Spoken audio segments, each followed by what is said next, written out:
things I really like to think about, and I'm not a big screens blamer for what's happening right now. You know, one of the questions people ask me is, why do kids have so much anxiety?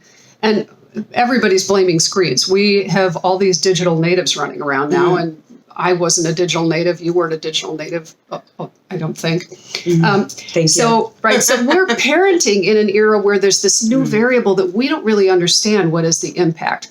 So I'm not going to say no screens or limit their screen time, although there are more studies coming out saying too much screen time results in too many stress hormones being released in their body. Okay. So it causes stress. For teenagers in particular, they're now having for the first time in their lives an exposure to a chemical in their brains called dopamine. And this is a feel good or well-being chemical in their brain.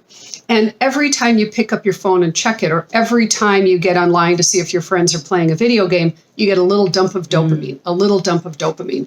So helping them structure that can be important. One of the things we do is we have screens breaks in our house, and they're just built in. It's not popular. My kids don't like it. I'm careful how I do it. I don't run in and grab their device out of their hand, because if you want to spike somebody's anxiety, imagine how you would feel if somebody came up to you and turned the TV off or grabbed your device and walked away. You wouldn't like it. It would spike your anxiety. Right. So we do two things. One is we have quiet zones in our house. Okay. Oh, nice. So there are places where there's no screens. It's just a place where you don't take a screen, and we encourage people to spend time there. One of them is the dinner table, or whenever we're eating. I like that. We do that too. Right? No screens at the dinner table, whether you're out or you're at home. We always say people first. People is first. the way we phrase it. Right. People first. If Yeah. someone's before you, Right. that you focus on the person first before you would look at your screen and other people. Exactly. And it's good social preparation for kids, right? Because you're going to go into workplaces and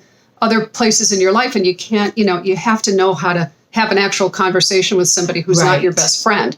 So being able to do that is important. So not having screens at the table. It's just a screen-free zone. And it's just it's a rule. Okay. Nobody likes it. They'll complain. Takes about 2 minutes, and then they're on to the next thing, and we just start talking about other stuff. So that's one of the things that we do. I also have a room in our house that is just a screen-free room. And I'm surprised sometimes I'll find my kids in there. Interesting. I'm not in there, but they go in there just because it's quiet. There's no other noise. So having a screen-free zone, however you determine for your family that's going to work best.